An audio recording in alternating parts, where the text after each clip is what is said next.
All right, good morning. Good morning. Off-season time, episode 1 of 20. This is the long-awaited, much-anticipated, super-duper Q&A. It's like my most requested video, so I'm very humbled by that. Thank you for taking interest in me and my channel. By the way, these are not your questions. These are all of the hotel key cards I've collected over the last year. I have to split them into groups just in order to fan them out for you. Take a look at all of these. There are more and more and more. There are so many here. I want to do something fun with these. I'm not really sure what I want to do. Maybe I'll make them into like a table, like lay them down and lacquer them. Maybe I'll do drawings once my channel gets larger, pick hotels maybe for giveaways. I'm really not sure, but this is a ton of key cards. This isn't even all of them. So a lot of hotels over the last year, and I promise you the best is yet to come. So like I said, this is off season. I hinted towards this in my last video. I need to take a break. And this is kind of weird for me. I haven't done a video at home. I really don't have a home right now. I guess I'm living in Wisconsin. That's where my studio and my office is at the moment. But I haven't done a video at home since I've done videos in my San Diego studio. And if you want to watch some cringy, awkward content of yours truly, go ahead and watch those videos of me in my studio. It's towards the start of my YouTube channel, and they're kind of cringy. So cringy I have a hard time watching them, but it helped me kind of learn YouTube, and it helped me kind of get more comfortable in front of the camera. So I guess everything has its purpose. So today is the super duper Q&A. Like I said, I'm going to make 20 of these off-season videos. I need a break. I really need a break. I can't do travel content perpetually. Nobody can. Eventually you get burned out. So I'm taking a month off, but I still want to produce content. And in this month, I'm just going to try to make 20 informative, fun, entertainment, lighthearted videos. You're going to have some stuff like this. I'll probably go over some travel secrets.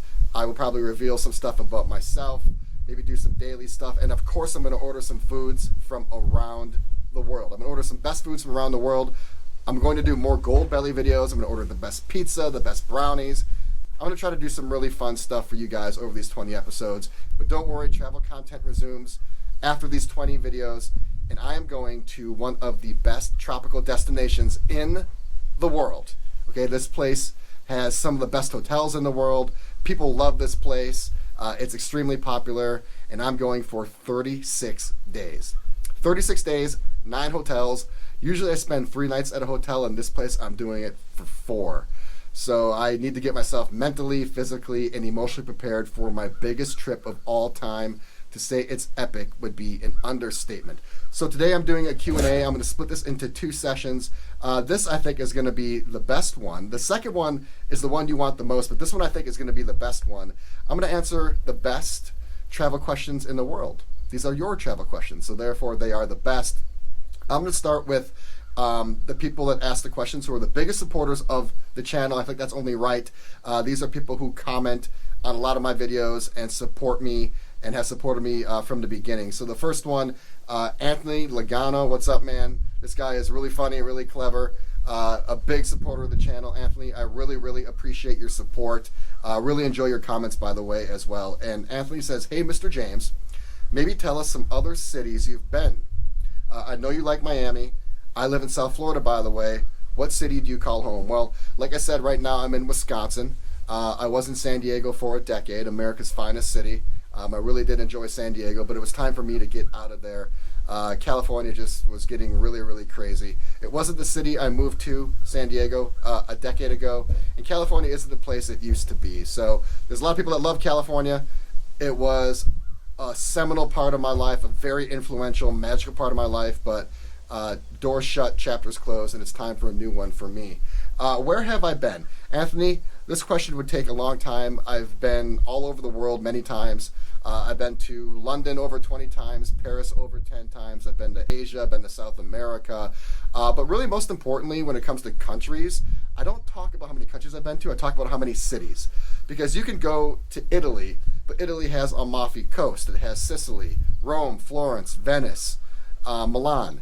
So I've been to Italy, and I've been to most of those places as well. So if I really went into it, this would take a long, long time. I've been all over the world. And I'm going to take you guys all over the world. And that's really what I want to talk about most on this question. Yes, I love Vegas, and I'll tell you more in this video or maybe in the second part or at some point. But I am going to continue to do Vegas content. How much and where, I will get back to you, but it is a really great city, and I know you guys really like it, so you will continue to see Vegas content on the channel, but I'm going to take you to some of the best places in the world. You can't always go to Vegas, okay? You can't. I love Vegas, you love Vegas, but we can't go there for every vacation. We need to diversify. We need to expand our horizons. So when you don't go to Vegas and you want to go somewhere else, that's where I'm going to step in and bring you to the best places on earth. So I'm looking forward to bringing you more Vegas content, of course, but I'm looking forward more to taking you to some of the best places, destinations, cities, and hotels in the world. Chucky Gold. Chucky, this guy's funny. This guy leaves some real clever comments. We kind of see Vegas in the same way. Chucky says, "Are you still in Vegas at the Bellagio right now?" No, Chucky, I am not in Vegas. I'm a long way from Vegas. I'm in Wisconsin. I hope you're enjoying the Bellagio. I hope you got an upgraded room. The Bellagio is the most iconic hotel in Vegas. I put Bellagio at 1, Caesars at 2, but that place is in dire need of a refresh. I know the Blackstone Group is working on that right now. As soon as that property is completely reformed, I'm heading back there. PSC 69 NYC. Do you use a player's card at the casinos for comps, or at least use a Good Rewards credit card? Oh, and what position did you play in hockey? So I'm starting to use the players' cards. Vegas snuck up on me. I didn't plan on being a Vegas vlogger, and I'm not a Vegas vlogger. I am a travel vlogger. I am a hotel guy. I just happen to spend a lot of time in Vegas because that was one of the few cities that I could go to, and that was pretty much quasi-semi-open. Miami and Cancun were a few others, but Vegas was the most affordable, and it also was where I really struck the majority of my audience, so I kept on going back there. So when I booked the first half of my rooms, I really didn't have a Good Rewards card. I'm going to start using those more and more. But yes, I use my credit card points all the time. I have 2 American Express Delta cards because I max out the benefits on one, so I have to roll it over to another. I have an Amex Reserve Delta, and I have an Amex Platinum Delta. I love the American Express ecosystem. Oh, and what position did you play in hockey? I played right wing. I was a hard-nosed right winger, not the fastest guy on the rink, not the most athletic guy on the rink, but I always made the best teams, basically just because I had the game kind of figured out. I knew the flow of the game. Kind of like Tom Brady, but not like Tom Brady. Tom Brady is one of the greatest, if not the greatest athlete of all time. Athlete. Is he really a good athlete? No, but he knows how the game is played on a much, much more microscopic level. That was kind of like my hockey career was like. I got to be 18, 19 years old, and no matter how smart I was on the ice, I could kind of foresee the game. My athletic ability just was not there. So quit playing hockey at 18, 19, but I was a right winger. Nuke Rose. What's up, Nuke? Nuke, I really appreciate your support. Nuke supports me both on YouTube and on Instagram. She says, "Hi, James. Out of all the places you visited, which city is your favorite? I'd also like to hear about your favorite, least favorite hotels. Best bang for the buck. As for personal questions, where did you grow up? You go to a lot of dope bars and restaurants. Do women ever try to pick you up?" Well, there's a lot to unpack here. I'll tell you my favorite city right now because it'd be impossible to tell you my favorite city. I couldn't pick just one. Probably like how you couldn't pick your favorite song or your favorite movie. At least I can't do that. I have favorite directors, for example, and thus favorite movies and favorite songs. Favorite directors, by the way, in case you're interested: Christopher Nolan, Stanley Kubrick, Spike Lee, and Quentin Tarantino. Those would probably be my favorite directors, and then obviously the movies that fall underneath that. So my favorite city right now would be, I'd say Tokyo. I'd say Tokyo is my favorite city right now. For the longest time, London was my favorite city. That's why I went there over 20 times. Been to London over 20 times. London is a great international destination, especially for first timers, because it's overseas, it's international. You get that European feel, but they still speak the English language. So for some of you that want to go overseas, but you're really not sure where to start, you might be a little nervous, I definitely recommend London. Least favorite hotels, I'm going to make a list on this, so check out that video. I'm going to probably make that list while I'm traveling. Best bang for your buck, same thing. I'm going to make a list of my favorite value hotels in Vegas. Where did I grow up? I grew up in Wisconsin. I grew up in a very small town. I think I talked about this in one of my videos. My town had a population of 2,000. My high school graduating class had 100 people in it, and at the time it was the largest class that ever walked through that building. So I grew up in a very small town in Wisconsin. Do women ever try to pick you up? Yes, I get hit on by women. I get hit on by guys sometimes, awkwardly too. The gays love me. I love the gays too, just not in that way, not in a way they probably like me too. I'm a straight shooter. But yeah, I do get hit on by women. And it's not because I'm on YouTube, though. I'm still kind of flying underneath the radar. My channel is still kind of relatively small. And I'm not really sure I'd want someone to like me because of YouTube. I mean, maybe, maybe not. I'd have to think about it. On one side, they would know who I am. They'd know my personality. They know my passions. And maybe that would cut through like a lot of dating minutia. You kind of know what you're getting, at least a little bit. But on the other hand, I wouldn't want someone to like me because of popularity. I put that in air quotes because I'm really not that huge right now. So I don't know if I would want someone to approach me just because of YouTube. But yes, I do get hit on by ladies. Anita Navarez. I believe it's Navarez. Hi, I see you have 4.53 subscribers as of now. A lot of your videos about how much you spend on rooms, food, drinks. But my question is, do you have a certain amount of subscribers? This is a really good question, by the way. Do you have a certain amount of subscribers before hotels comp your room stay because of reviews on your channel? This needs to be addressed. There are other Vegas YouTubers who apparently get comps for staying and reviewing their hotels. Your videos are always entertaining. Looking forward to seeing more of your videos of other places and hotels. Keep up the good work. Anita, thank you very much. Phenomenal question. Kind of like what I talked about in Nuke's question, I am not getting comps right now. Everything you've seen has been totally funded by myself, and I actually really like it that way because I own the opinions. I can be as critical, honest, and objective and authentic as I want to be. I think sometimes, at least I would feel this way, if a hotel comp my room, I feel you'd have to give a positive, glowing review, would you not? I mean, they're giving you something. They would want something in return, and I would think that would probably be positive sentiment, right? I would have a really hard time taking a comp and producing critical content. It just seems kind of immoral, wrong, and unfair to me. So I actually don't mind paying for my food and drinks and, of course, my hotel rooms, because that way I have complete ownership and complete autonomy over my content. In the future, could I get approached? Probably. I have had some restaurants that have approached me and said, hey, come in. I haven't taken them up on that. Again, my only concern would be, would it diminish my credibility? Would it diminish my creative control? And I think it kind of would. So I'd have to think about how I'm going to manage that in the future. I kind of have some ideas. I will say this. If I ever am comped or sponsored, I will absolutely disclose that at the start of the video. I think that's the just and upstanding thing to do. Sarah Goldman, what is one place you haven't been that you really want to go and why? And what is one place you've been to and won't go again to and why? Phenomenal question as well. I'm actually planning to make a video of some upcoming places that you'll see on the channel, so I'm going to defer to that video, but be on the lookout for that. But some places that I've had poor experiences with. 3 come to mind. Now, I won't say I won't go back, but I will say they are now at the very, very, very bottom rung of places I would go to. So one would be China. I didn't have the best experience there. It's just a really tough place to travel. We are just so diametrically opposed. Our two cultures, the American culture and the Chinese culture, are just so different. Just a completely different way of life, which in one way was fascinating. So I learned a lot. But in terms of leisure travel, it just wasn't that fun. Nobody spoke the language. Like, there's no broken English at all. It's not how it looks in the pictures. Like, if you take a look at Shanghai online, these are some of the most beautiful, majestic, awe-inspiring pictures you've ever seen. Go to Shanghai.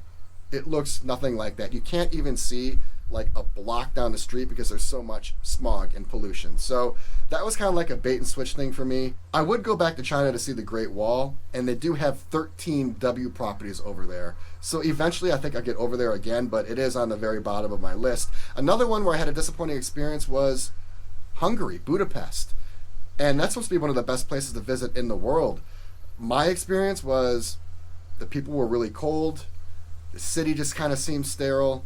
They were still kind of harboring some feelings for what happened in the 1940s. I'm talking World War II, many, many, many, many years ago. It could have just been an anomaly, but it just wasn't a very warm and welcoming place.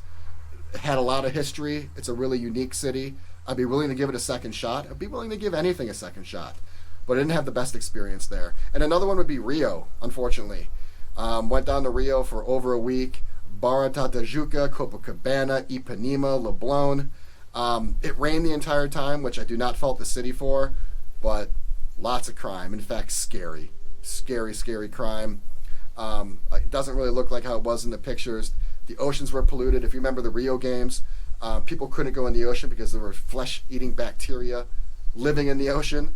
So Rio was just kind of a disappointment. And I actually had a Brazilian girl there who I was with, and she showed me around. I mean, she was living in Rio and knew the places, so it wasn't like I was some stupid tourist who was just wandering around. And I would not recommend wandering around in Rio, by the way. Ratatouille. Ratatouille? Rat-tattoo. I think it's rat tattoo. Rat Tattoo says, why don't you buy protein bars in bulk before the trip, bro? I like how he threw the bro in there in the protein bars. It's bro speak. What's up, Rat Tattoo? Hey, because I can't fit it in my bag. That's why. I already travel with over 100 pounds of luggage. You've probably seen that in my videos. And then my backpack is 40 pounds. So I'm already traveling with 140 pounds of luggage. There isn't even room for one water bottle. So I'd have to pack another suitcase. 2 suitcases is my limit. That's one for each hand and then a backpack on my back. Any more than that, you have to get one of those shopping cart pusher things at the airport. It gets too awkward after that. I can manage 2 huge suitcases. I can't manage 3. So because I cannot fit them into my luggage, I don't pack them ahead of time. So what I do is I get to a hotel day 1, stock up for 2 or 3 days, switch hotels, go to CVS Walgreens again on day 4, stock up for 2-3 days, repeat, rinse, repeat again. So that's what I do. Carolyn Smith asked a couple questions. I'm going to answer her first question in tomorrow's video. That's when I'm going to get personal. But she says, will you be reviewing hotels in other cities around the world once COVID eases up? Absolutely, I will. And I think that's going to be my best content. Again, I will come back to Vegas. Vegas and I have unfinished business. I still have a lot of hotels and properties and places to see in Vegas. But I'm going to take you to some of the most magical, amazing places in the world. So absolutely, I will be reviewing hotels in other cities. Trent Money 35, what's up, T Money? He says, I would love to hear more about your experiences traveling overseas and how it has shaped your taste in food. Great question. Just experiencing new cultures and new cuisines, you learn what you like. If you don't make yourself uncomfortable, if you don't get outside your comfort zone, you never grow. I may be the best rock climber in the world. Don't know. Never rock climbed. So thus, I don't know. I could be actually doing myself a major disservice. And I could repeat that exercise over and over. You don't know if you're good at something or if you like something until you try it. So I think it's absolutely to go to China and try turtle, or go to France and try steak tartare. So I'd say the cuisines that influenced me the most would probably be over in Paris, in France. I mean, they are one of the most primary contributors to overall cuisines. I mean, the French cuisine, you got baguettes, you got filet mignon, you got steak tartare, you have champagne, creme brulee. The list goes on and on and on. The French are core contributors to our cuisine and to food overall, to global cuisine. It's one of the best cuisines. It's one of my favorite ones. So I would say going to Paris and getting exposed to some of the delicacies over there and some authentic Parisian and French food really shaped the way I take a look at cuisine. Lashana Joyner says, hi, I recently started watching your videos. I love them. You are so funny and very honest about your Las Vegas experience. Love that part. My question is Las Vegas always exciting every time you visit? Good question. Secondly, do you come to Vegas alone? If so, do you meet people and make a lot of new friends? Keep smiling. Keep loving what you do. You're awesome. Heart. Thank you, Lashana, for the very meaningful and well-crafted question and comment. Is Vegas always exciting? The opportunity for excitement in Vegas is always there. It's up to you to capitalize and actualize on that excitement. If you just stay in your hotel room, or you want to be a boring Nancy and not put yourself out there, then you're not going to have the best time. But there's no city that offers the amount of entertainment options than Las Vegas. So I would say it's the easiest place to have an exciting time every time you visit. But it's not a guarantee. Like nothing in life is a guarantee. You come to Vegas alone. On the channel, I have been coming to Vegas alone because I've been focusing on making this content. But over the last decade, I really wasn't in Vegas alone much. Maybe a time or two for work.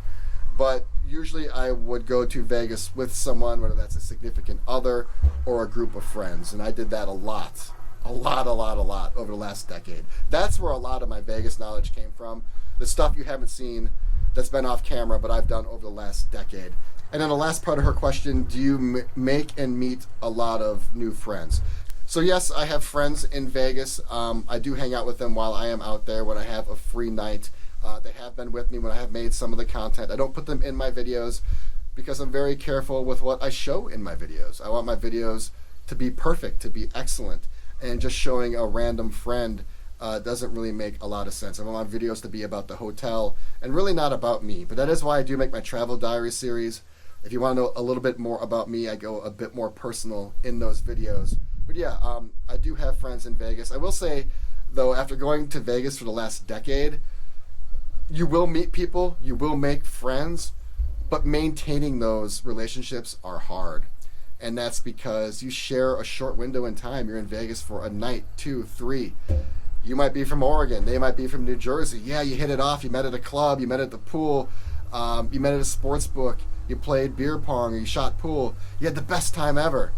But when you go back to your normal life, that's when you find out if that connection had strength, if it was robust. And I'd say 95% of the time, most of the people you'll meet or I meet, those relationships or those connections kind of falter. They just kind of wane. Okay, E. Nathan L. Any negative or positive experiences with lines, wait times for restaurants, elevator access, checking in at the front desk? Negative experiences? Yeah, of course.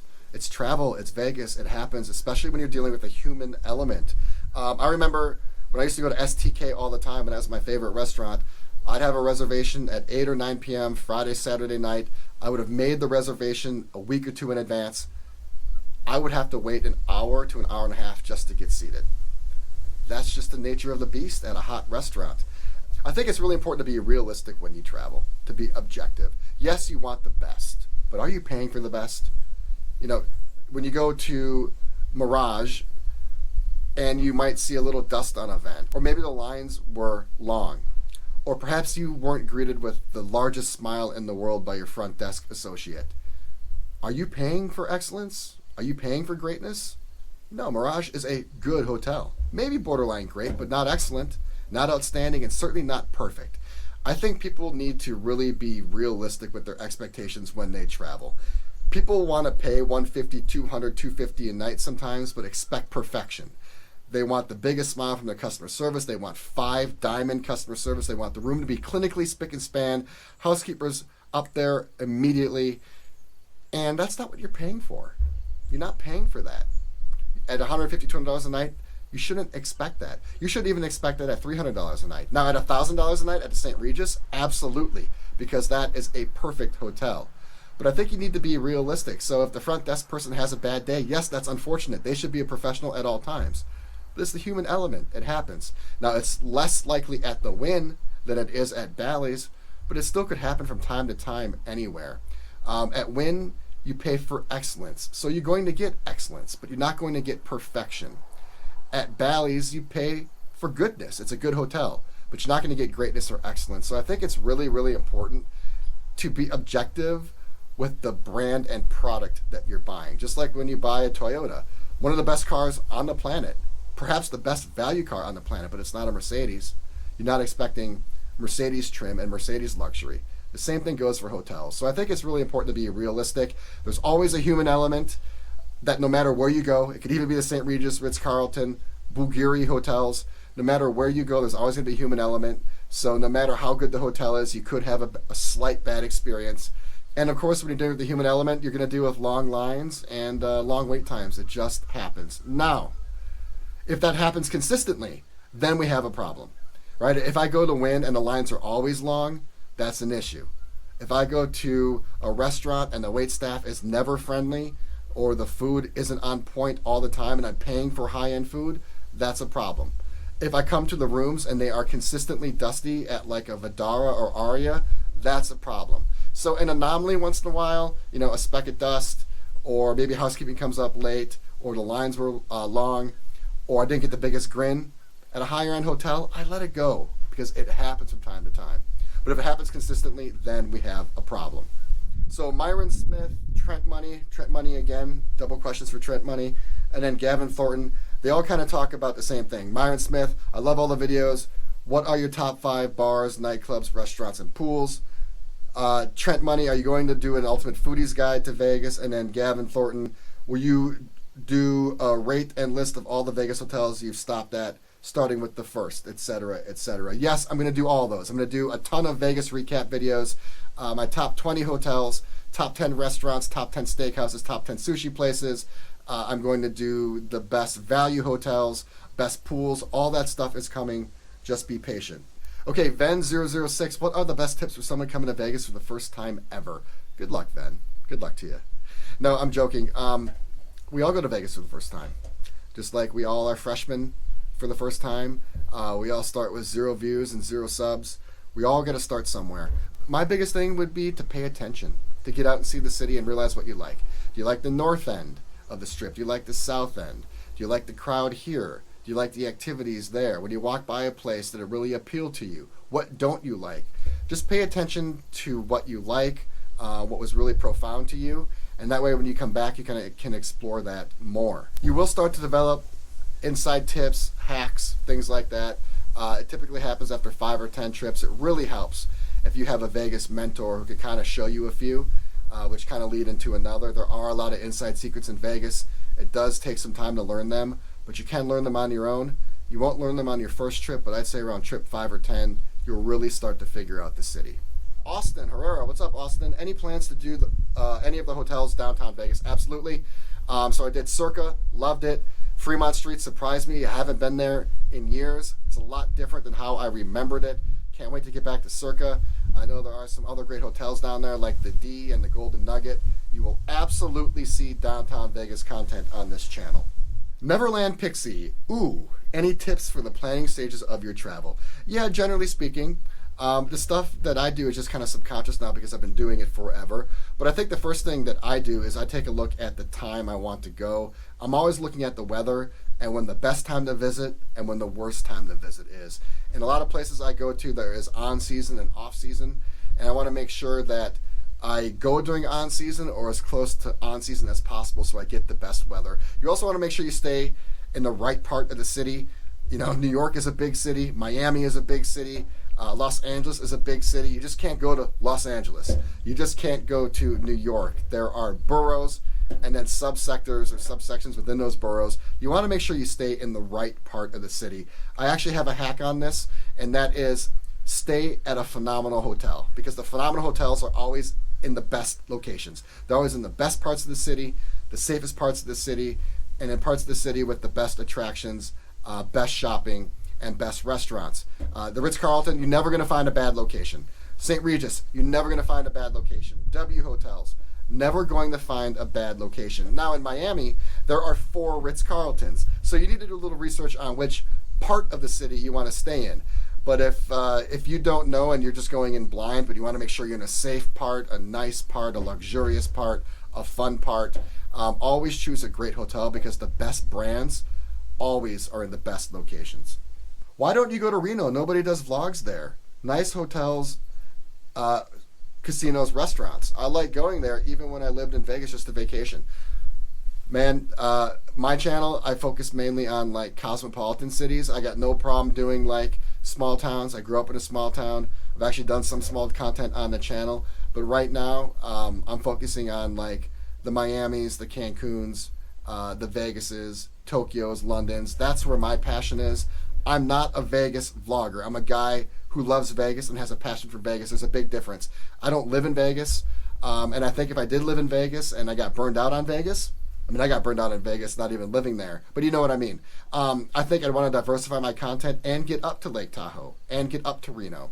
But because I don't live there, and I'm not a traditional Vegas vlogger, Reno just isn't that appealing to me. If I had to go to somewhere in that region, I'm using somewhere very liberally, I would go to Lake Tahoe. I would go to Salt Lake City. I would go to those 2 places probably before Reno. But you could see Reno on the channel. Isn't it like the littlest big city in the world or something like that? You could see it on the channel eventually, but probably not anytime soon. Arnie Heimer Ingmundarson. What's up, bro? Are Las Vegas hotels cheap compared to other cities, or are the add-on charges such as resort fees a bait and switch? Well, I think that bait and switch charges are unscrupulous. I think they're borderline unethical. I think that you should always be transparent with anything in life. and put the resort fee on top of the room rate. There's no need to tack it on at the end. Oh, it's for the pool, it's for the Wi-Fi, it's for the fitness. Come on. I'm using those anyway. It's not like you can opt out of the resort fee and not go to the pool and go to the fitness and go wherever else. I don't like the back end fees. I do feel it is a bit bait and switchish. I do feel it's a bit immoral. But to get to the crux of your question, Vegas 5-star hotels, yes, they get expensive, but on a broad scale, they are relatively cheap. Actually, really cheap to other cities. Take a look right now at 5-star hotels in Miami, Los Angeles, Tokyo, one of the most expensive cities in the world. Crazy expensive in Tokyo. Zurich, London, Paris. Vegas hotels are obscenely cheap. You can get a Vegas hotel, 5-star, 5-diamond hotel. I mean, the Palazzo was 5-diamond for years. Venetian was as well. They quit paying for the certification. You have to pay for it. So they quit paying for it, so it's not officially 5-diamond anymore. Wynn, 5-diamond. Bellagio was 5-diamond for years. All these properties you could get for easily less than $200 a night during the weekday, and even sometimes $250 on the weekends. You'd be hard pressed to find a New York 5-star hotel for under $400 or $500. Tokyo, forget about it. London, really tough as well. So yeah, Vegas. Yes, the hotels are expensive when you look at them by themselves, but compared to other cities in the world, they're actually quite inexpensive, borderline cheap. Source Architect, have you gone to any cool Vegas nightclubs? Which nightclub is your favorite? Yeah, I had a nightclub phase. I have transitioned out of it. I still suit up and get on the field from time to time, but those days are becoming more rare and more rarer, I should say. I wish I had that money back. It's one of my biggest regrets ever. I wish I had that money back, like a stack of these hotel key cards that I could put on a table right now. I wish I could have all that money back today of all the money I blew at nightclubs. I think it's natural for a lot of guys to go through their bottle service phase, their table phase at nightclubs. You gain a little success, you want to show it off. You got money for the first time and you kind of don't know how to spend it. But it was one of the most malproductive things I've ever done in my life. I haven't gained one fruitful connection ever from a day party, or nightclub.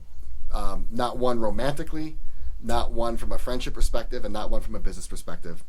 It's just a short-term waste of money. And like I said, a lot of guys go through it. I mean, a lot of girls go through it too, but usually, girls aren't the majority of the table purchasers.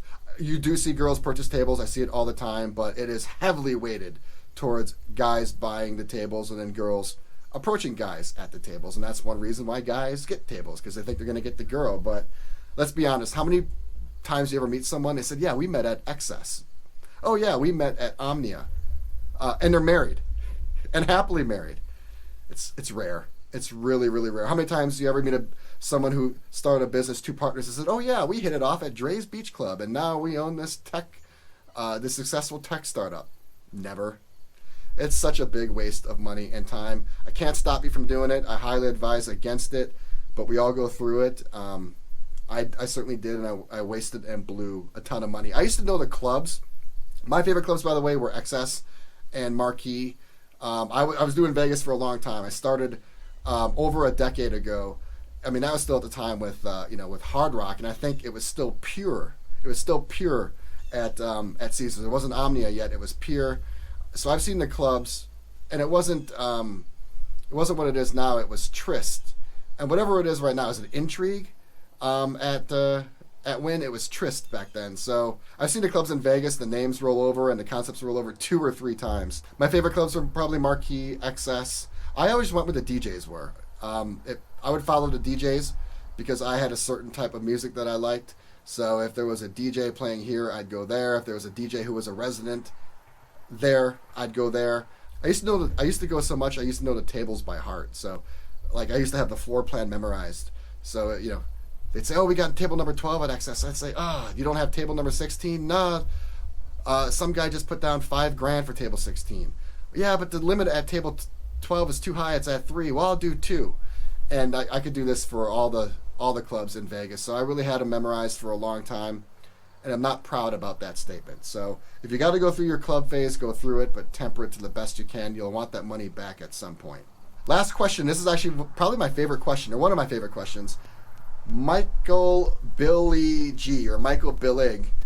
You can only pick one, North or South Strip, for the rest of your life. We'll say the cutoff is Paris. Well, first of all, I will agree that the cutoff is Paris or Bellagio. That is absolutely the cutoff. So we're choosing between Caesar's Mirage, Palazzo Venetian, Wynn Encore, Treasure Island, Resort World. That's a great lineup. Caesar's Mirage, Treasure Island, Venetian Palazzo, Wynn Encore, Resort World versus Paris, Planet Hollywood, Bellagio, Aria, Cosmo. You got Vdara and Waldorf, but those are condo hotels. And then you got all the MGM properties up there. You got Mandalay Bay, you got New York, you have MGM, of course, and then you have Park MGM, and I'm sure there's a few that I'm missing. If you caught me 10 years ago, I'd say South, because I loved Cosmo, I loved Aria. I think that's a very active and energetic place to be. So I think if you're looking for energy and activity and excitement, I mean, you can find excitement anywhere. I think you want to go South, but I've graduated.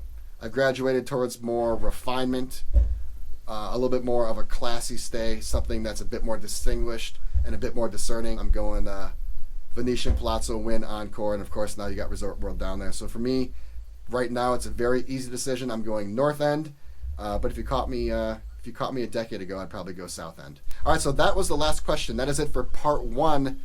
Part two is coming up, and those are the juicy questions about me.